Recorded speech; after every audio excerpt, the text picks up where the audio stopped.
The DJI Air 2S has been my go-to drone for the past 3 years.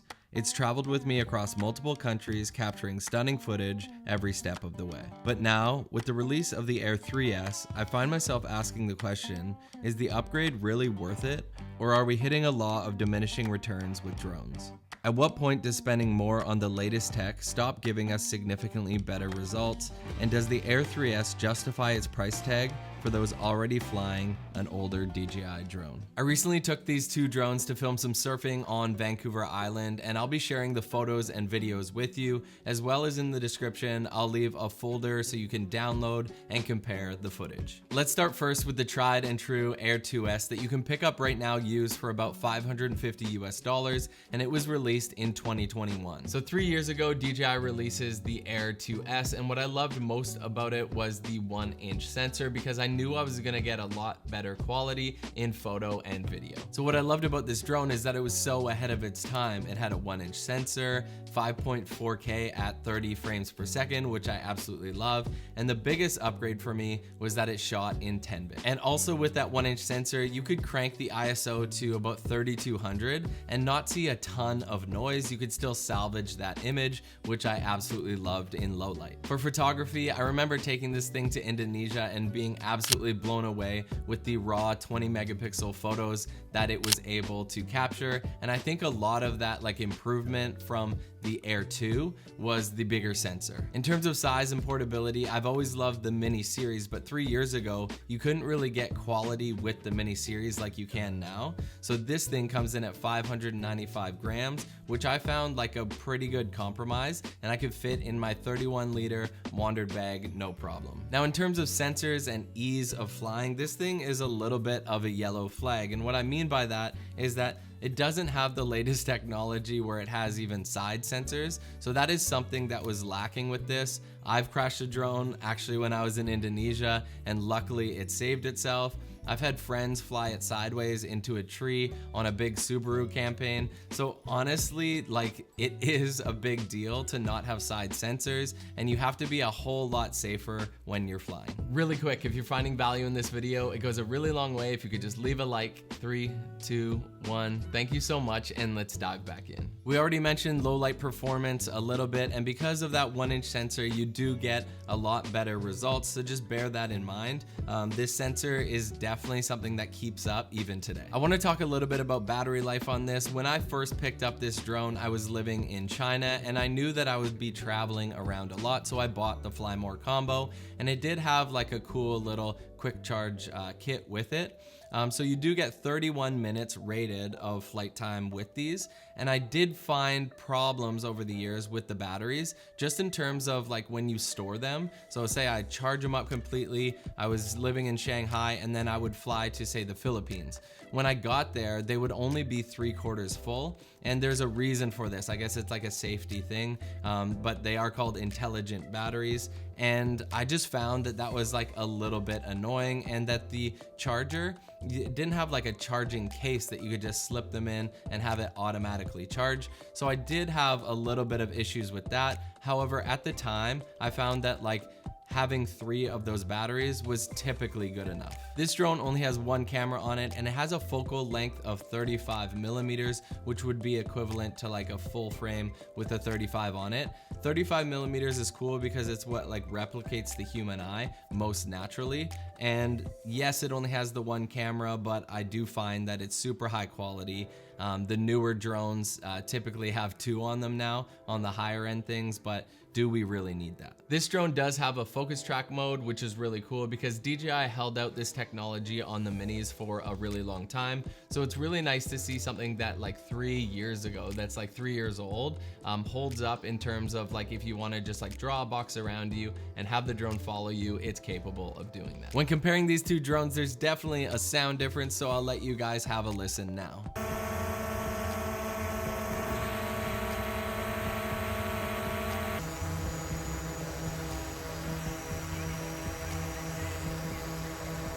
Now it's time to talk about the Air 3S, which comes in at $1,029 US, so almost double that of the Air 2S, and this was released in late 2024. So as we did with the Air 2S, let's talk video specs first of the Air 3S. You do get D-Log, but this is D-Log M in the Air 3S, which is kind of nice. You don't get that 5.4K at 30 frames per second, but you do get 4K at 120 frames per second, which is really cool now. The Air 3, which is a successor to the Air 2S, actually had a smaller sensor size in it, but this one, the Air 3S, they came back with that 1-inch sensor for the 24 millimeters, and then they also have a smaller sensor size for the zoom lens, which is a 70 millimeter. And honestly, when I was filming surfing last month, I found it super handy to have that zoom in feature, specifically for shooting a sport where typically it's hard to get close to the action because you don't want that salt water coming up and spraying your drone. Another really cool thing you can do with video on this is a vertical mode. Now the whole gimbal doesn't actually rotate for that vertical mode, but it is like a crop that happens within the camera, so you get 2.7K resolution up to 60 frames per second. In terms of photography, the photo capability is upgraded to 48 megapixels and 50 megapixels respectively on the different sensors, whereas it was 20 megapixels raw on the Air 2S. I do think that both of these drones do an amazing job for photography, so unless you're blowing up your images for like a poster or something like that, the megapixel count on the Air 3S is gonna be helpful for that, but if you're just using it for social media and websites and things like that, the Air 2S is gonna be totally fine. Let me play some drone clips while we pause for a second. I bought an Artlist subscription in 2023, and in 2024, they approached me about a sponsorship. Their assets have been a really big part of me continuously creating content for this channel, and it honestly saves me so much time. Maybe the coolest part for me is that all of the assets that I download, whether it's sound effects, music, stock video footage, things like that, it's all royalty free, and I own it forever so long as I have a subscription. And because of that, I've been able to make thousands of dollars on client projects just using their assets. For example, I'm running ads for a construction company right now, and they needed help in the creation of those ads, but because they're a startup, they don't have like a ton of content or anything like that.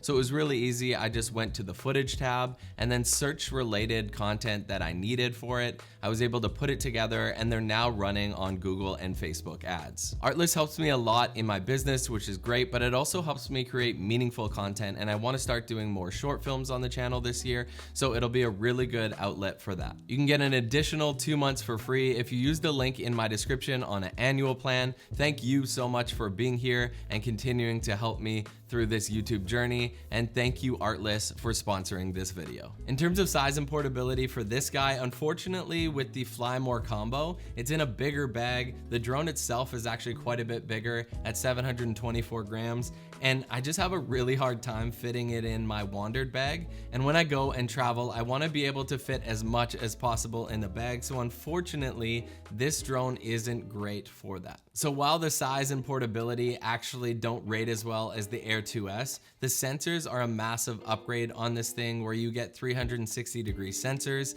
So you get that side flying sensor now, which is like really helpful and is gonna save me from crashing, I'm sure, a handful of times. And then also you get LiDAR. And to me, I was like, what the heck is that, and how does it help? Well, essentially when it gets dark, you get vision sensors at nighttime, but only in the front. So that's like another really cool safety tool as well. In terms of low light, this is gonna be super similar to what we experienced on the Air 2S, having that 1-inch sensor. Not too much has changed with that. And maybe one of the biggest upgrades of this drone for me are the batteries. So number one, the battery life is 46 minutes, which is super cool. And what's really cool is that it now comes with a portable charger for your 3 batteries, so you just know that they're gonna be juiced up, ready to go for you whenever you need to fly. In terms of quick shots, you get all the quick shots that you know and love, but what they've added to this, which I really like and I tried out on the Mini 4 Pro, is the Waypoints. So essentially all you have to do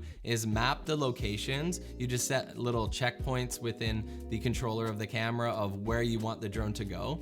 You can be like really janky when you fly it around. You don't have to be smooth or anything, but once the checkpoints are set in the camera, you just press start and the drone will do all of the slow cinematic moves for you to map out the route that you set. So you can fly it through trees, and you can fly it out to like this beautiful view and have it turn around and come back to you. So Waypoints is like, I really like what they're doing with that feature, and they're putting it in all their new drones. And while we're talking about modes, this drone now supports Active Track 5, which is just an upgraded tracking system, which is really cool. You can have the drone essentially just fly itself by drawing a box around it. All you got to do is press record. It does a really good job of tracking the subject. The last main thing I want to compare is the range of these two drones. So the controller from the Air 2S uses an 03 system, whereas the new drone uses an 04 system, and you can get rated up to 20 kilometers away of image transmission. And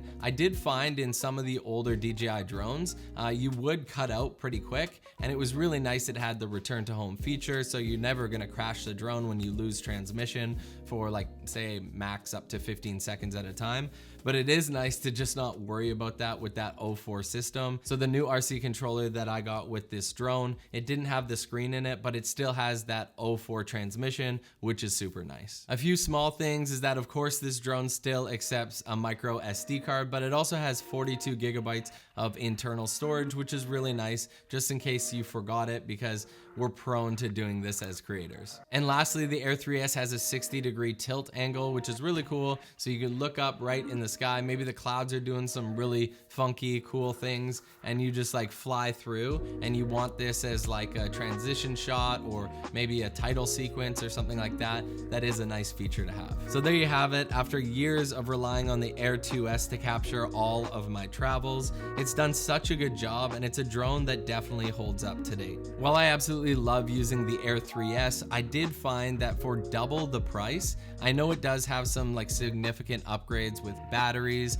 and waypoints and all these kind of things, LiDAR, which I guess would be kind of cool in certain use cases. I find that for double the price, for most people, you don't actually need to make this upgrade. And this brings us back to the law of diminishing returns. Essentially, the more money you spend doesn't always equate to significant upgrades that you'll get by spending that money. For most of us, the Air 2S is in this sweet spot of price point and quality that I find that most people are going to be absolutely fine with. But for me, I find those upgrades don't really justify double the money spent. Sometimes we don't need to chase the latest and greatest. Instead, we should focus on mastering what we already have.